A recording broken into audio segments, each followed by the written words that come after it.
Happy President's Day. Welcome to the program.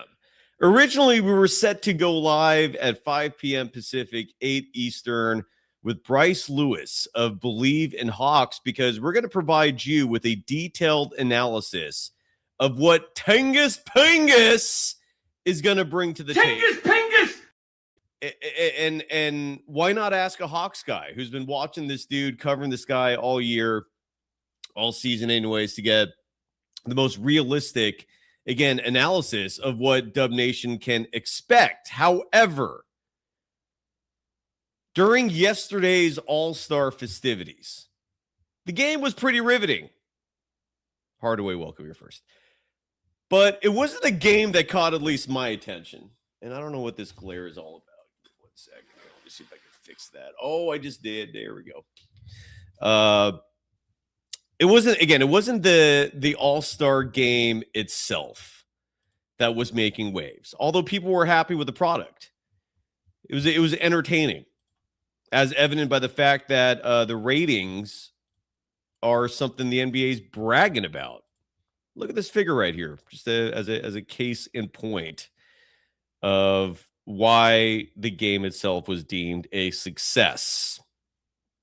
The 2026 NBA All-Star Game on NBC, Peacock, and Telemundo is the most watched since 2011, with an average of 8.8 million viewers. So congratulations to the NBA on a successful event. But that's not why we're here. We're here because Kevin Durant did not learn the first time when it came to burner accounts and getting exposed by them. He got busted again. And while we have to use words like alleged and possibly, supposedly, since having a burner account is not a law violation, is not a rule violation, so you have to rely primarily on circumstantial evidence to kind of come to conclusions on these fronts. And the conclusion you can come to here is this was Kevin Durant, and he said a lot of crazy shit.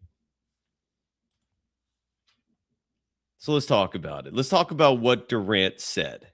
So far, the mainstream media, the national media, they're deathly afraid of touching this. I'm guessing largely because of the fact that there's no evidence yet substantiating this. There may never be.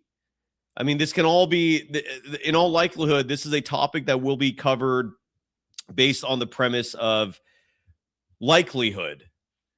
But if you're watching the NBA All-Star Game and you're also following along with what was happening before the game started, what amused the ever-living crap out of me was watching Kevin Durant on his phone throughout the festivities, including the lineup introductions. I'll play some of the clips. These are, I think, mostly fan clips. I think I can get away with showing a lot of this, but it was pure comedy. Because Kevin Durant's burners, there were two of them at least, and one of them he was really active on. The burners got exposed the day of the All-Star Game, and it solicited some laughter, at least for me.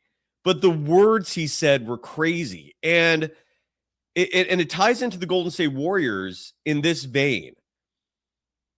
We've been trying to unpiece. We've been trying to put together what exactly has been going on essentially since Kevin Durant left this team.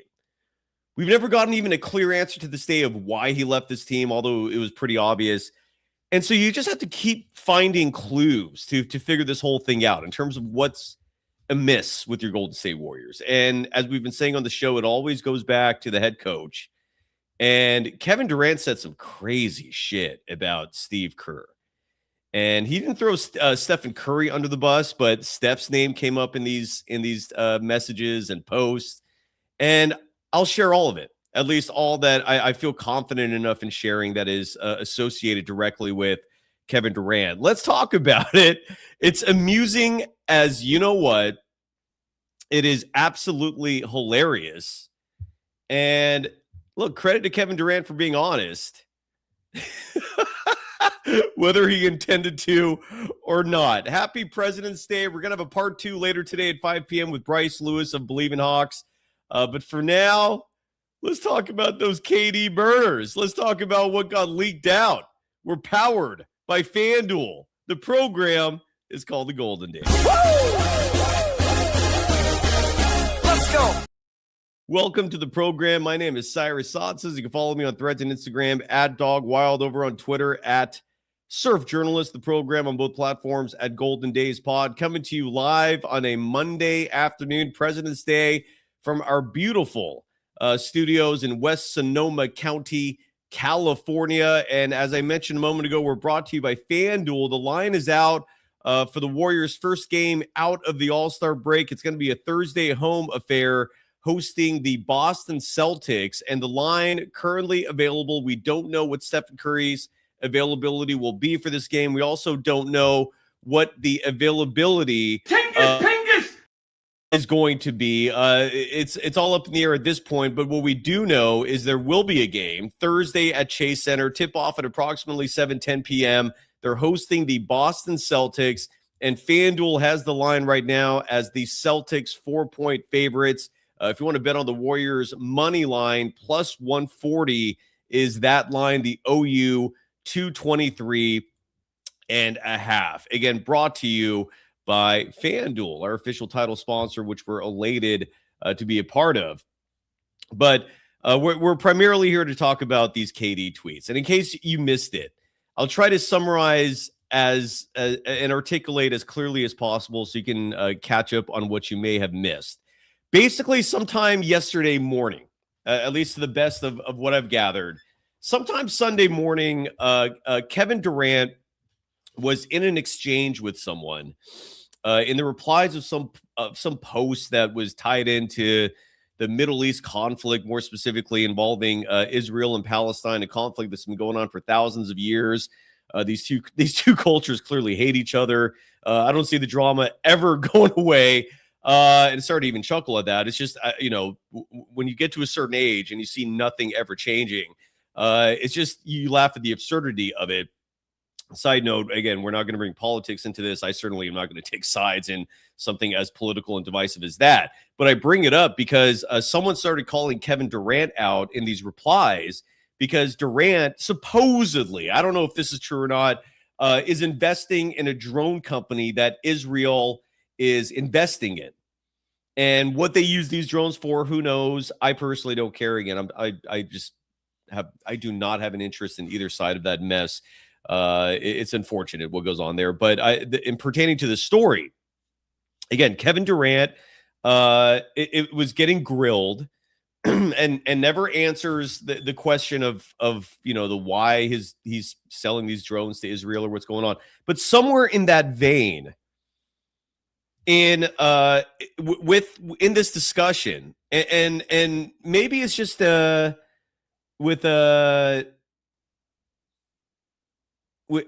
maybe in the sense of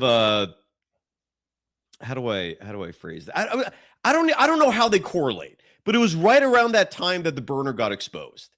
And again, I don't know if people were pissed off and they started doing some extra digging. I don't know if one person was vindictive enough where they considered KD's silence on the issue as an excuse to just go full-blown retribution mode, but he got exposed. And the handles that Kevin Durant were using, there were two of them more specifically.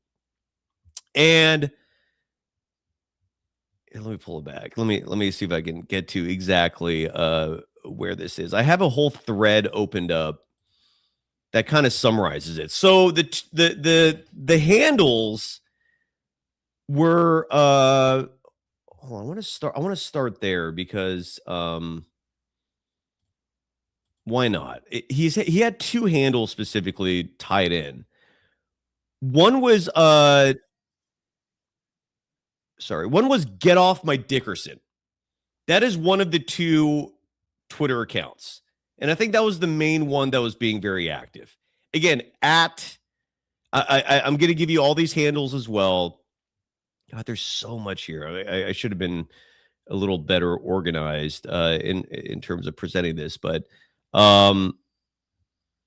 here they are. So the two handles are Get Higher 77 and at Get Even Higher 77. And you always know it's a guilty look when you protect the accounts the moment you get exposed. And here's the Twitter account, just in case you're curious and you want a visual. So this is the primary burner account that and in case people in the chat, again, we're not going political here. Please don't take anything I say as taking sides. All I will say is this: do not expect me to ever parrot lines that Nazis were espousing. Do not ever expect me to support the same beliefs that Hitler supported. I also don't support genocide. I don't support discrimination. That is a very complicated situation. I'm staying out of it. I already said too much. I digress. Going back to this Twitter account, because apparently a lot of people have very strong emotions about it, even though they personally have nothing to do with it. And if any of you ever want to have a private discussion about politics, just hit me up. I'll do it. Just not on the show. Get Off My Dickerson is one of the two accounts, right? The other one, and I'm going to guess this one is still public. Or I'm sorry, this one it's still active, meaning, wait, now it's being active? Did someone hijack this one? Never mind that account. I guess I was wrong. I guess that one had nothing to do with anything. So Get Off My Dickerson was the main Twitter account. All right. I know. I already. It's too political, and I already said too much. Forgive me for that. And again, this is the whole reason Kevin Durant found himself in hot water yesterday to begin with. But this Get Off My Dickerson Twitter account is primarily where Kevin Durant got in trouble. And the account, again, is now protected. It wasn't protected. This and the header image has nothing to do with Kevin Durant. But that owl image is something that Kevin Durant has published in the past, and is something that he likes. That, so whether or not, so if it is a fake in that 1% possibility, they literally just took a picture that Kevin Durant was published and put it as the header. But again, the account goes private very fast. More specifically, I want to share with you what this account said, the highlights, of which there are many.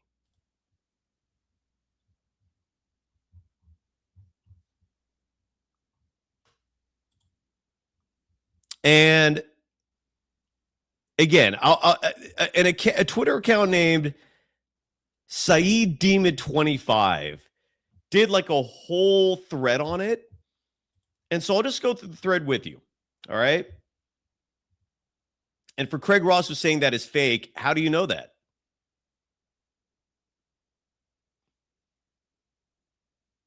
G Forum is also saying fake for sure. How do you know that?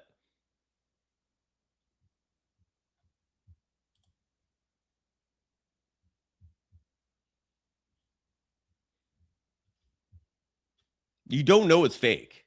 Like anybody coming out here pretending like they know anything about this as a certainty, you're full of shit.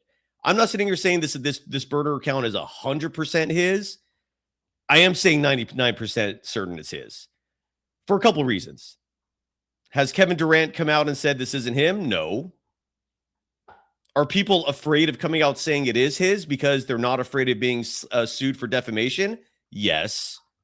The reason why no one's afraid of being sued for defamation is because Durant would have to come out and prove it's not his.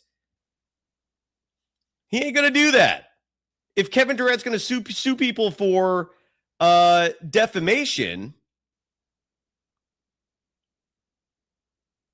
then the truth has to be revealed. He doesn't want that. Oh, the account that was still active was a fake one, yeah. And let's go through this thread just so you can get a clear picture of what was said. First of all, this was not apparently like a a total secret, because a huge reason why this came out is apparently Kevin Durant created this burner account when he was with the Brooklyn Nets. And side note, I'm going to get to the mailbag in just a second on today's show as well. There's a lot of great emails, but Kevin Durant created this thing in 2021. And apparently it was not a huge secret, because back in 2023, someone called it out. No pushback at that point, because either it went under the radar or no one cared. But again, this drama started with these drones of Kevin Durant. Durant saying, like, why do you care about the drones? And then people saying, because you're selling them to Israel and you have this great interest in terms of the Israeli-Palestinian conflict. So supposedly this account at Paul Tweets RIP and at Wavy Forever, they were in on it, right? And this is your this is where I believe this shit is very real, because this was not something that just got revealed. You had these two people in on it. Not a good look. Whoops. And then here's the thread itself. Once we get into the actual content.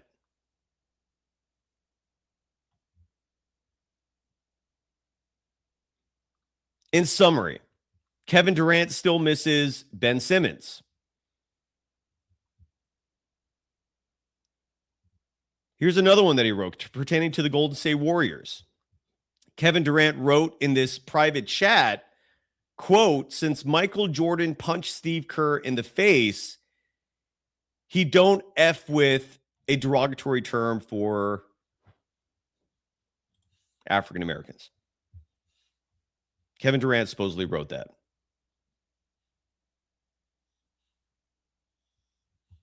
Kevin Durant also wrote, among many messages, Steve Kerr hasn't drawn up one play or suggested anything. Oh, no, he didn't write that. I apologize. Hold on. That wasn't him.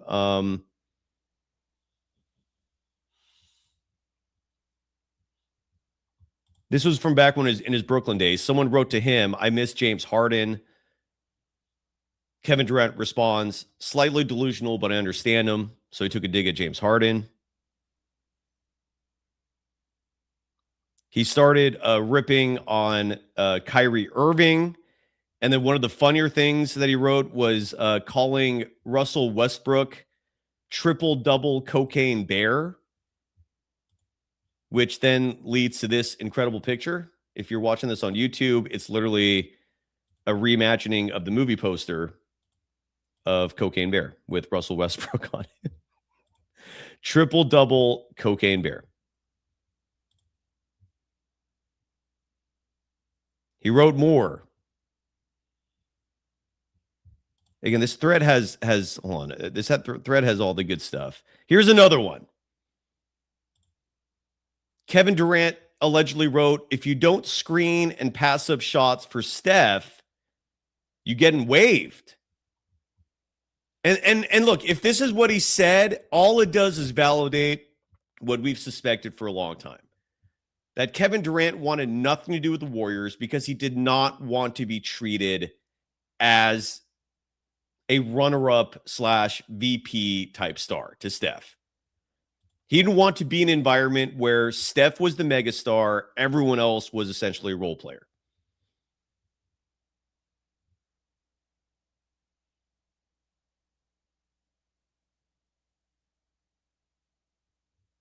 The parts where he criticized his own teammates is where it got really heavy. I'm going to get to that in a second. A lot of like racist language in this verbiage that I will not bring up. Hold on. That thread actually was missing a lot of things. Essentially what Durant wrote that I did not mention. I did mention the part where he said Steve Kerr is afraid of a certain other group of people. I mentioned that he brought up the fact that you can't criticize Steph. There was another message he wrote where I think I read it already. Where if you don't, oh no, there was another one he wrote that I did not see where he said no, I think that was in that thread where he included a meme attached to it. And I'll explain I'll show you the picture associated with that in just a second. And this one was a little eye-opening. And it was a picture of Michael Irving. Well, let me get to that. There's just so much content here. My bad for not being better organized. Oh, here it is. Here it is. This one.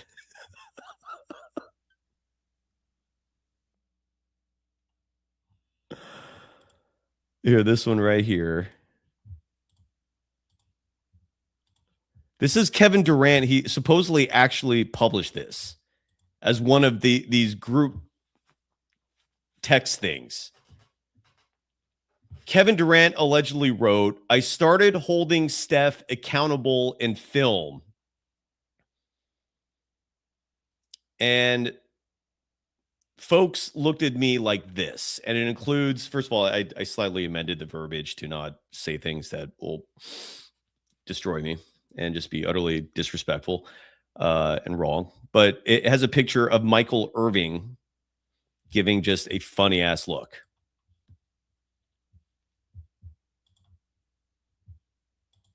So, and this doesn't include, here's another one. And this is just a meme of Kevin Durant.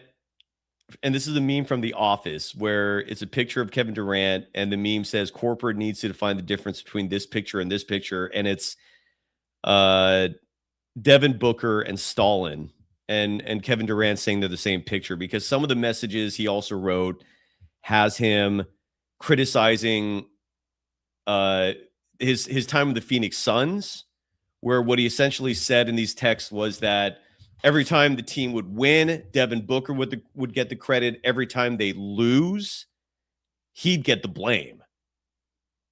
Right? He gets scapegoated.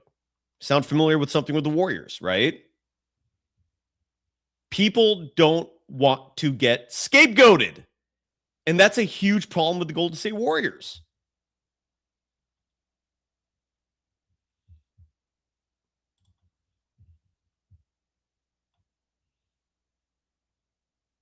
The speaker is saying it's crazy people are putting this on his name because of Twitter and trolls. They're also doing this because the evidence is overwhelming that it's really him. He has a history of this. He was literally interviewed once and said this. I'll play this clip for you right now. And then I'm going to show you the funniest part of all this.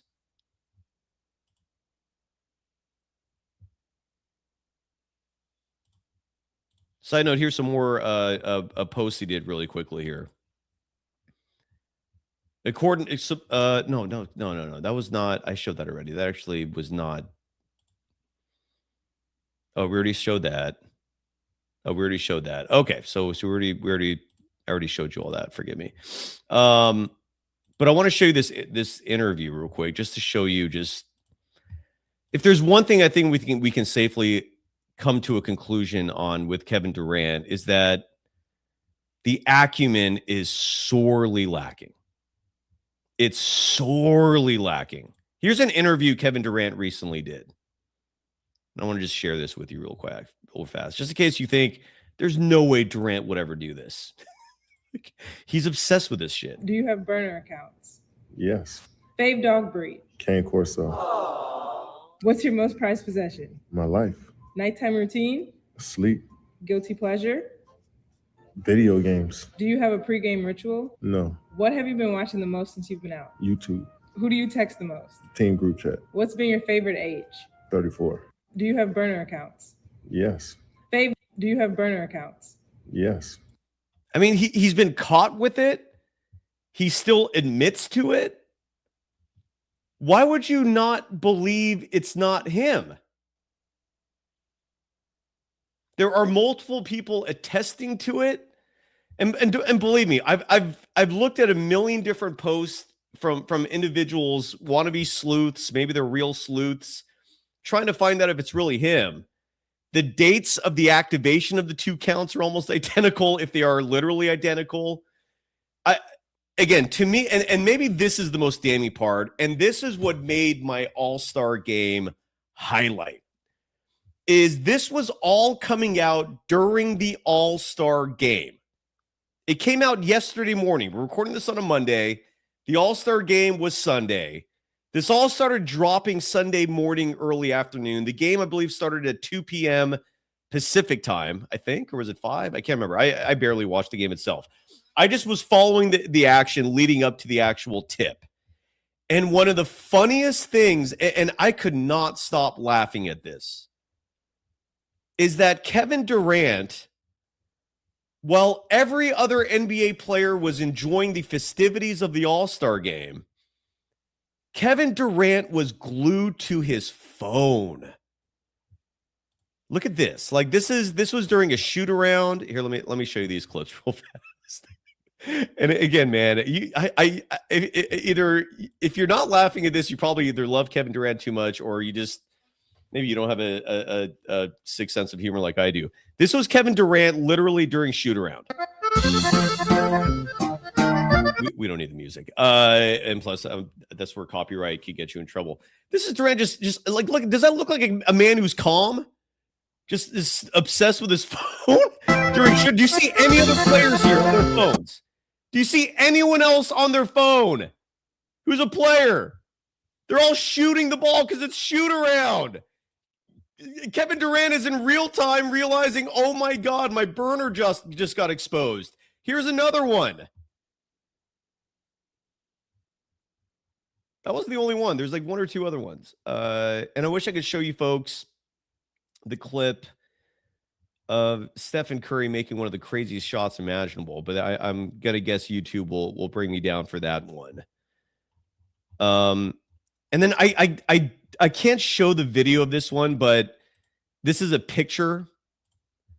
And I'm sorry, but players do not use their phone when player introductions are being made. He was literally staring at his phone. If you're watching this on YouTube, you can see the picture of it. While player introductions were being made. Small forward from the University of Texas, playing for the Houston Rockets, Kevin Durant. And Kevin Durant's doing this on his phone. And the speaker is saying this is speculation. Well, it's going to be speculation for any instance of a Twitter burner. They don't do real investigations for that unless laws are being broken. Durant did not break any laws. Was there an investigation for the last burner incident?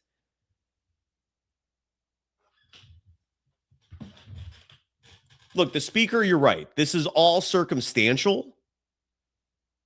But God damn, do things must fly over your head if you're not putting the math together here. That he is a guilty man. And again, I guess you have to do the research yourself on Twitter to see some of the damning, just to see it all correlate. There's a third person. There was a Twitter account that is getting that called this out back in 2023. And if you follow me on Twitter, I'm at Surf Journalist. I've been retweeting like everything that points to the evidence of this being overwhelmingly obvious, even if it is technically circumstantial. And the handle of this person is at 16and0, who again tweeted this February 2nd, 2023. If you don't believe me, here it is right here. I'll show it for you. Oh, you can all see I'm still sharing. Okay. Get 16and0. This person right here in February 2nd, 2023 called this dude out, Kevin Durant. And he addressed being Notre Dame today, writing, just logged in and wow, this blew up. I used to be in a group chat with Durant when he was on the Nets. That was definitely his account. It was a group chat of me, like 5 other people on my old account before it got suspended. And I already showed you I already mentioned 2 other folks in this who were in this group chat with him.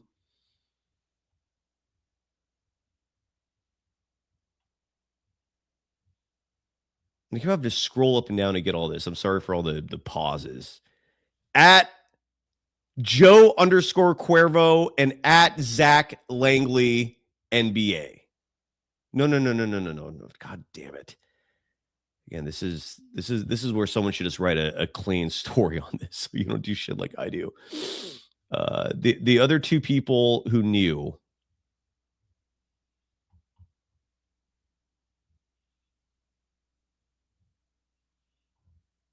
I already said it at the beginning of the show. I'm sorry. Hold on.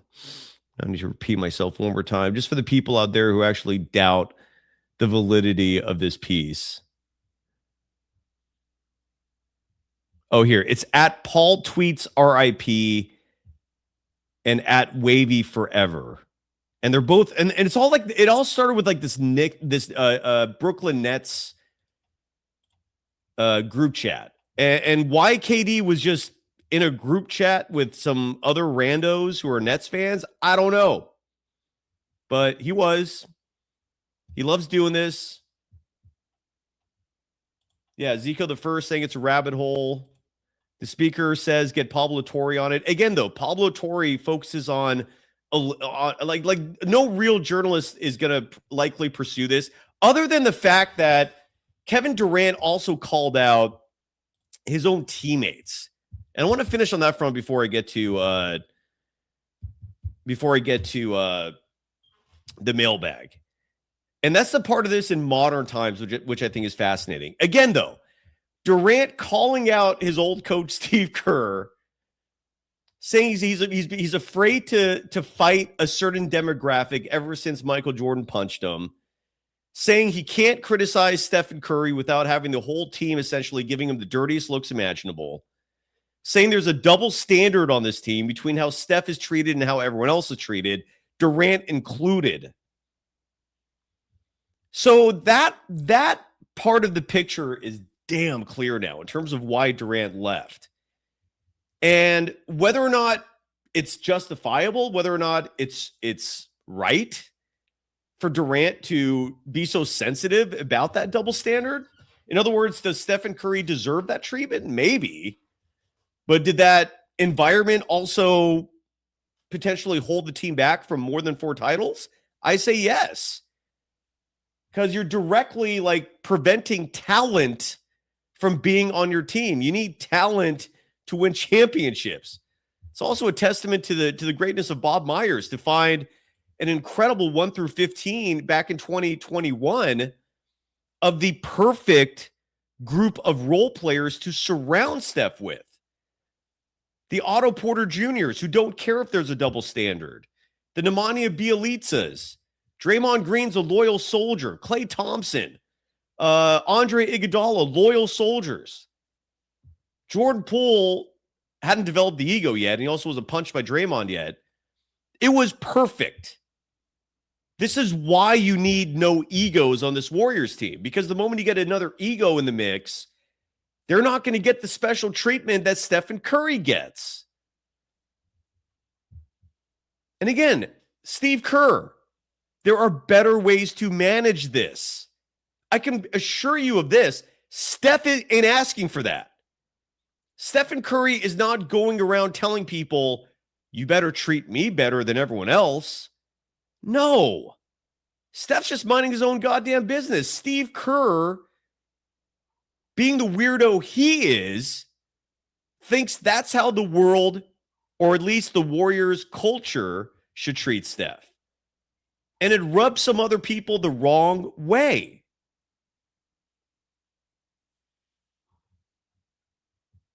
Money Checkup is saying steer clear. The language is toxic. I say move on. There's other stuff on Kerr. Well, this is new. It's damning. Why would I steer clear of this? It's all this interesting right now with your Golden State Warriors.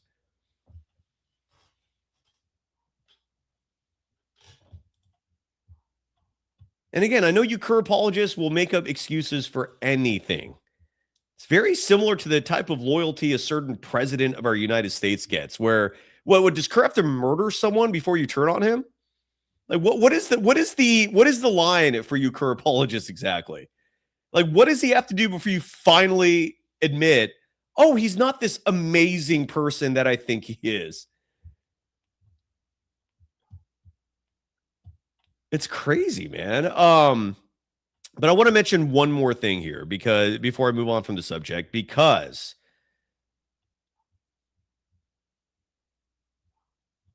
what Durant said about his teammates is really crazy. And when I say teammates, I mean like his literal teammates on the Houston Rockets right now.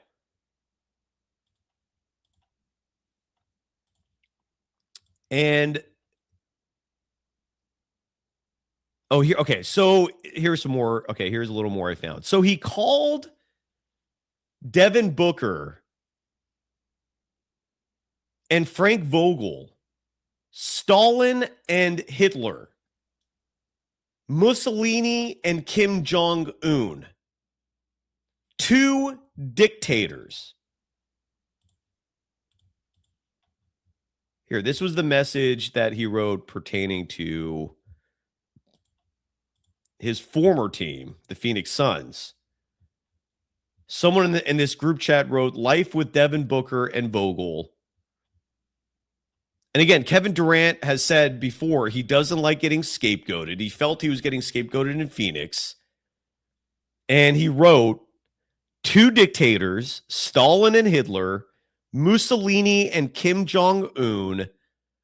The Suns are my team when we lose and Book's team when we win. So that's what he said about the Suns. But I really want to find what he said about the Rockets. Because, again, that's the team he currently plays on. And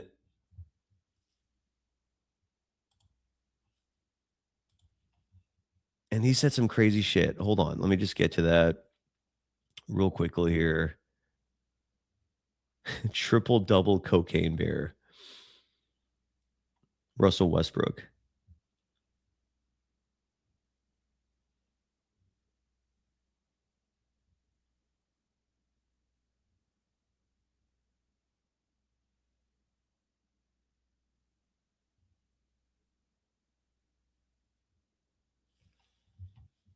If I remember correctly, sorry, I'm trying to find this I'll just search it. The two players that he threw under the bus on his team were Alperen Şengün and Jabari Smith. And again, if you're one of these guys,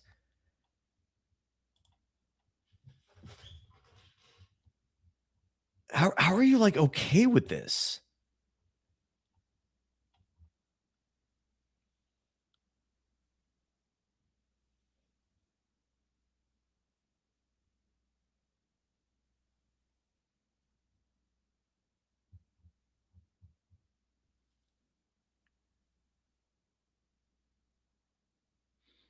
So Durant said regarding Alperen Şengün,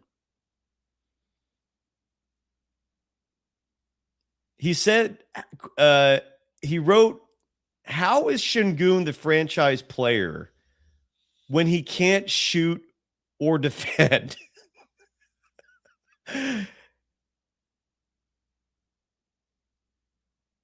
He also wrote that they can't trust Jabari Smith Jr. to make a shot or get a stop. And I think he used the R word in regards to Jabari Smith.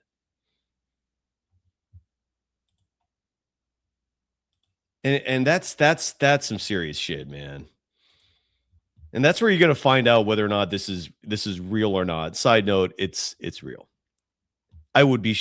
I'm 99% certain it's real. I would be absolutely shocked Dude, I don't know about you folks, man. I was laughing my ass off during the All-Star game yesterday because, again, every time the cameras turned to Kevin Durant, he's just on his phone. He's on his phone the whole time, man. And I know he's addicted to his phone, but he's never doing that during game action. That was what, like his 15th All-Star game? First one where he's on his phone.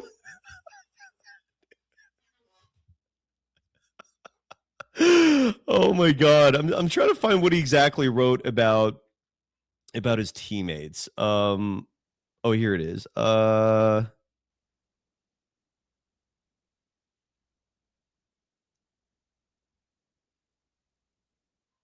Here, quote. Okay, I got the quote on Jabari Smith. Kevin Durant wrote, and this is courtesy of heavy.com, who transcribed it. Kevin Durant wrote, quote, Jabari is seriously in his head. He's not mentally strong. I can't trust Jabari to make a effing shot or make a shot. He's low-key R word, referring to being mentally challenged. If you're Jabari Smith, are you just going to be chill about that?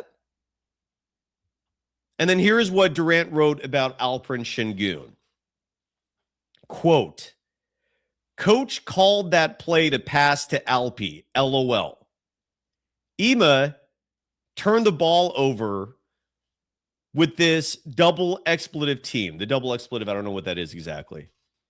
IDGAF, meaning I don't give a F. Your franchise player can't shoot or defend. That's a way, with a lot of Y's, bigger issue than my turnovers. Remember, these guys are your future. Unquote.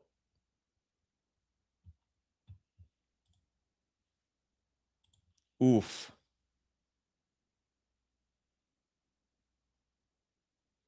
And the speaker says, who apparently either really loves Kevin Durant or really doesn't like what Durant said about Kerr, or just needs unequivocal, hardcore evidence before they're going to believe something, even though Durant has still yet to speak out on this.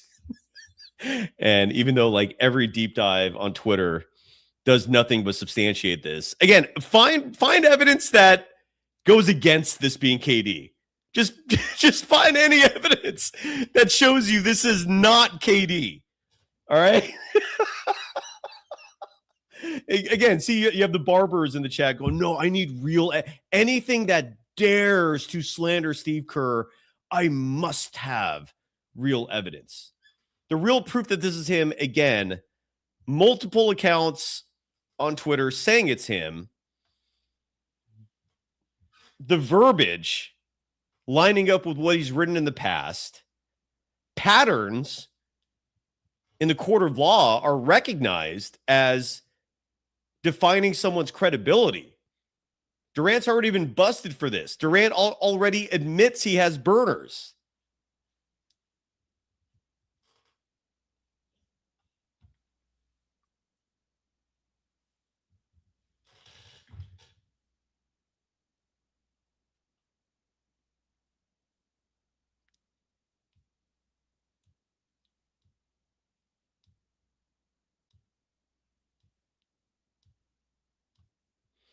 The speaker says, save this S-bomb for the salon. Last I checked, part of the goal here for this show is entertainment. This 100% falls under entertainment. And again, we're about to move on, but this is absolute comedy. This is absolute comedy. And last I checked, Kevin Durant has still not denied this. Everybody's talking about it. The only reason why legacy media isn't touching it because they, in theory, could be susceptible to lawsuits. But again, if it's not true, Kevin Durant, say something. Like, come out. And one other thing I want to mention too regarding Durant. aka at KD Trey 5. Hasn't posted anything in 2 days on Twitter. Dude's a very active mofo. Dude loves his social media. If he was going to push back on this, he would have pushed back.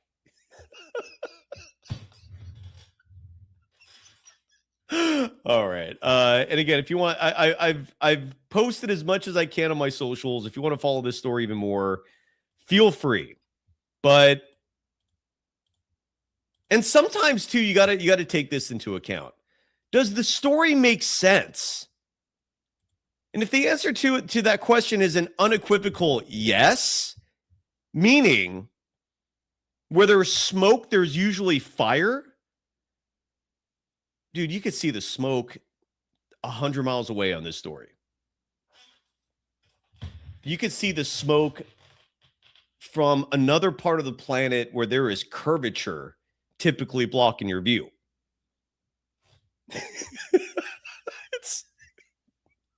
And maybe the part that makes the most sense is what he said about the Warriors, because it makes perfect sense. I'm not sitting here justifying it. Like Kevin Durant, dude, he's not a smart dude. There's something, in my opinion, very severely lacking up here with Durant, because no one's forcing him to do this. No one's forcing him to be addicted to social media. He is addicted to this shit. He can't help it. I don't know if he loves the drama of it. I don't know if he gets adrenaline from taking the risk to potentially be outed like this. Some people are sadistic like that. But there is definitely something, there's a screw loose. There's definitely something off of there for him to just continue, to double down with another birder. Woo! The moxie on this dude. Except they ain't smart moxie. And ultimately, this is what it came down to. Kevin Durant did not want to be a second-class citizen when in his egotistical mind, he thinks wherever he's at, he needs to be top dog. He needs to be recognized. He needs to be the star. And with the Golden State Warriors, he had his fill of that. People love blaming Draymond Green for Kevin Durant leaving. That is one of the biggest myths on the planet. Kevin Durant and Draymond Green are friends. When Draymond Green reacted the way he did in that Clippers game at LA, snapping at KD for not getting the ball in that possession where Stephen Curry passed him the ball late in the game, he bricked the shot, set off Draymond Green. That is not why Durant was already out. He was gone by that point. That's why ultimately Draymond Green was so pissed, because he knew Durant had 1 foot out the door. He didn't like being second to Steph. That's on him. Now, could Steve Kerr have handled the situation better? Yes. All Steve Kerr has proven to me is he's phenomenal at managing one dude, Stephen Curry. Props, respect. It's gone a long way. But last I checked, it's a team game. You got to respect the entire dynamic.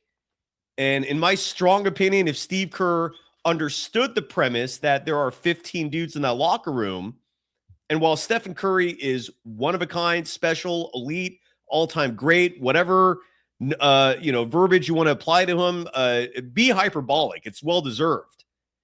But Steve Kerr could have spent more time and energy and attention on the other 14 to make them satisfied with their role on this team. If he had done that, we could have seen 5 titles, 6 titles, 7. I don't know what the ceiling is. That is why I keep going back to this ultimately being an underachievement that will stay in Steve Kerr's legacy. 4, awesome. Should have been 5. Could have been 6. But that's just me. One other note or one other topic before we move on. Not even a topic. I just want to get to the mailbag. There's a lot of people with opinions and thoughts, and we're gonna be live again in just a little over an hour. with Bryce Lewis, again, a Believe in Hawks. And he's going to give us some great insights on what we can expect from Kristaps Porzingis, better known as Pingus. But for now, because I'm not going to be able to get to the mailbag when Bryce is on, let's do it now. Letters. We get letters. We get stacks and stacks of letters. This one, we need music for this too, don't we?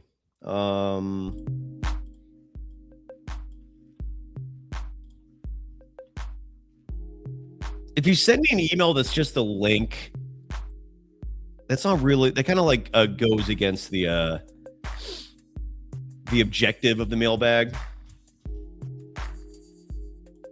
So just in case you ever email me and I don't get back to you, or I don't read your email on the show, that's why. Robert Morano writes, "Hi, Cyrus. I honestly believe Steve Kerr is suffering some sort of mild cognitive impairment condition." No, I already read this one, didn't I? Robert, I apologize. I already read that one. Let's go to, okay, here's one. Peter Hood writes, "Hey, Cy. Great shows of late." Thank you, brother. "Here is some more fodder. Can you do me a fave? Forward to the Professor Armando and ask if he would like to be copied on future email content." Done. The life and death of two-way wigs. In the 2021-2022 season, Andrew Wiggins turned into two-way wigs. A first-time All-Star who was demonstrably the second best player on a championship-winning team. More than that, a perennial disappointment on the court while being drafted number 1 and earning Rookie of the Year honors. Two-way wigs became a fan favorite. Where did that guy come from, and where did he go, and why? The common beliefs are that he came to a winning culture, that we slipped Golden Dynasty dust into his championship tee, into his chamomile tea, that he bought into the system, that Steve Kerr's ultimate wisdom trickled down, etc. As an organization, the Warriors are quick to take credit and advertise how good they are with reclamation projects. But I believe there is another story, a different explanation as to the birth and imminent death of one two-way wigs. First, my theory cannot be proven statistically. Wiggins simply walks into stats just by being on the court. Statistically, you cannot distinguish 2021-2022 wigs from any other year, yet something felt different. And here is our first clue. Something, quote, felt, unquote, different.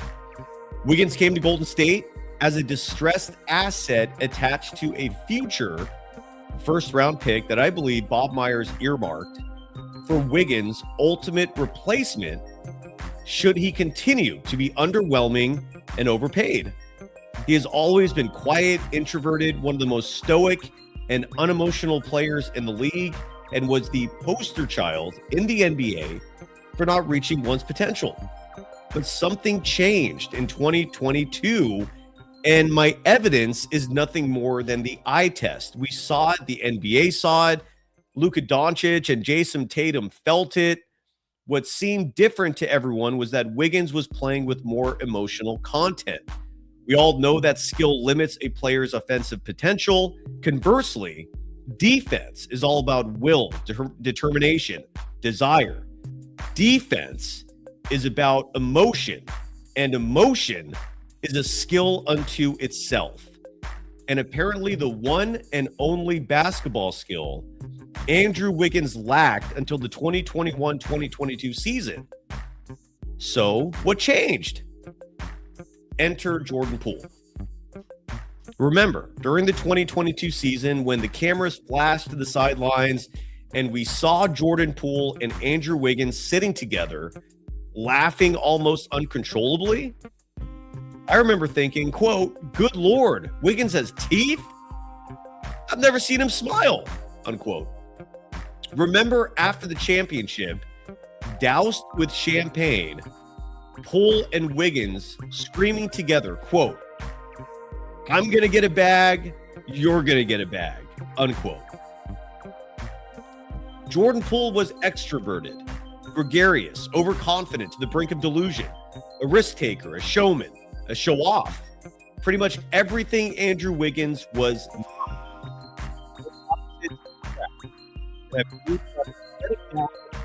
Their relationship that turned Andrew Wiggins into two-way Wiggs.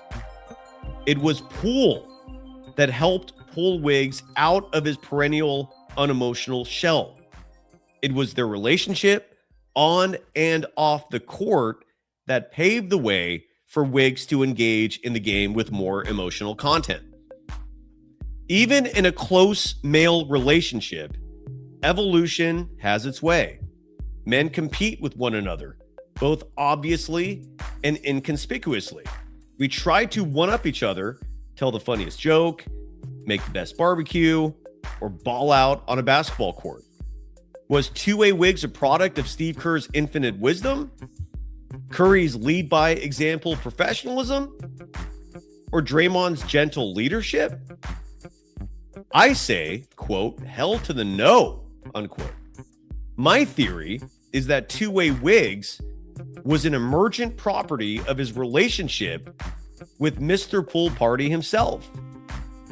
It was Poole's oversized personality that created a kind of bubble, a safe space, wherein the stoic Wiggins could come out from behind that curtain and engage the world with more emotion. The aggressive teeth Wiggs showed Doncic and Tatum in the playoffs, and the teeth that shined while laughing on the sidelines with his teammate are the same teeth. There are two sides of the same coin, emotion. In my mind, the proof of one proves the other. If Jordan encouraged Wiggs to laugh, then it's likely that it was Jordan that helped enable him to fight.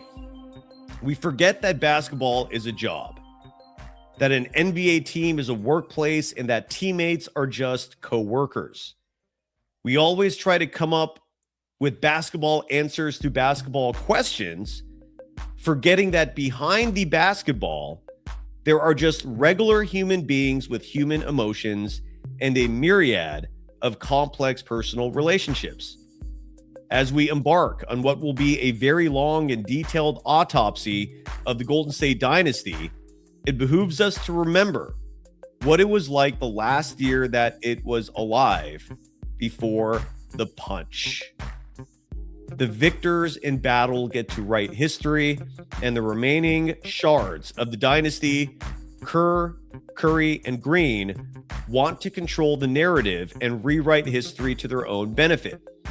They would love to erase Jordan Poole and two-way Wiggs from the history books, from everyone's memory, or at the least, diminish their contributions, consign them to the dusty bookshelf of lucky role players.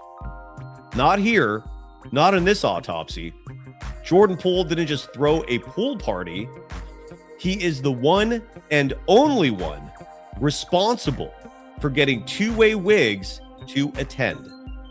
Nothing explains the present like the past, and as we open up the chest cavity of the corpse of a franchise we call the Golden State Warriors, we must remember what it was like when it was living and what competing forces caused it to self-destruct. In the 2022-2023 season, Jordan Poole played 82 games and led the Warriors in minutes played and scoring. He never said a word about the incident that happened before the season began. He was shipped out at the end of the season. Andrew Wiggins played only 37 games that year due to personal reasons. We never saw two-way Wiggs again after the championship, and many used his father's ill health as an excuse. I don't know. If your best friend was attacked at work by an assistant manager, and rather than getting reprimanded, the company you worked for swept it all under the rug and gave the assistant manager a promotion instead, how would you feel? The punch didn't just seal Jordan Poole's fate, it sealed the fate of two-way wigs as well. Quote, I'm going to get a bag, you're going to get a bag, unquote. What transpired after those words were shouted in joy in that locker room requires an encyclopedia of analysis. The goal of this piece is to isolate what happened in the 2021-2022 season with Andrew Wiggins, specifically why his game on the court seemed to change. What happened that year was significant enough that it requires an explanation, and in my mind, that explanation is obvious, and credit should be applied where credit is due. Thanks, JP. Your story and your contributions have not been forgotten. And Steve, you know where you can put that magic golden pixie dust. Bravo, Peter Hood. Bravo. Oh, I was muted the whole time? No, I'm just kidding. That would be rough. Bravo, Peter.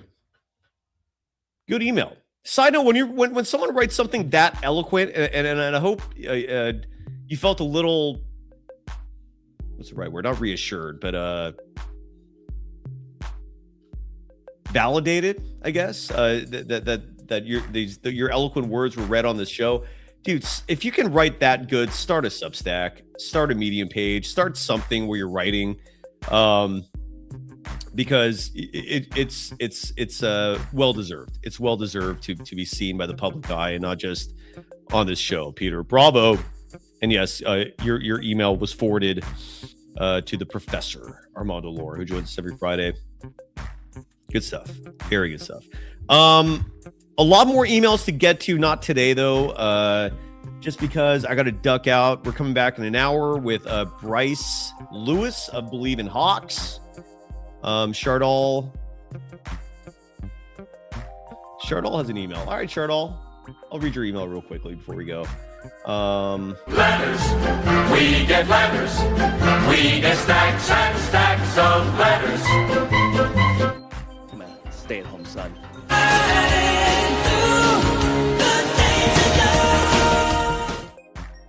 Shardal email gets a double open. Shardal writes, hi Cyrus, I'm a big fan of a YouTube channel. You make some great content videos on the platform, and you are very committed to making all these live streams for the dedicated Warriors fans out there, and I wish you the best of luck. Thank you, Shardal. Keep on doing everything you do, and I will keep on supporting you as much as I can. How about just supporting me no matter what, Shardal? How about those, instead of as much as I can, how about just unequivocally with dying loyalty? But I'll take your support regardless. And Shardal adds, and you are such a great down-to-earth person, and you also have a great sense of humor. Best regards, Shardal Gupta. Shardal, thank you. That's very kind of you. Again, a lot of great emails. We'll get to all of these. Tracy McKindle, real quickly, wrote a really short email to me writing, ugh, we might have a lot to talk about next season too, pertaining to the what Mike Dunleavy Jr. has been saying repeatedly, that Steve Kerr is has the job as long as he wants it, which I know is very disappointing verbiage for anyone who wants a fresh start with this team. The only thing I'll add to that is don't trust anything Dunleavy says. He might be saying that. He might believe it. And look, he might be right, at least in terms of one more year, which is literally the most gut-wrenching, vomit-inducing, depression-causing news that I can imagine, is if we learn that Kerr's back for one more year. But the idea that he has the job as long as he wants it, I call major bullshit on that. And again, the words are coming from Mike Dunleavy Jr. Joe Lacob has been quiet since last offseason. I really wish we'd hear from him, but I think he's frustrated too. I don't think he's happy with anything that's going on. And all I can tell you that may or may not be reassuring is don't trust the thing Mike Dunleavy Jr. says. His words are literally void of any meaning. Otherwise, we're back in an hour.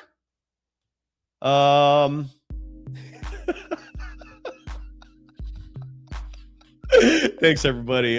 Kevin Durant, you are one of a kind, brother. Oh, good luck in that Rockets locker room when you have to face Shinkun and Jabari Smith. Oh my God, that is craziness. Thanks, everybody. Back in an hour. Bye-bye.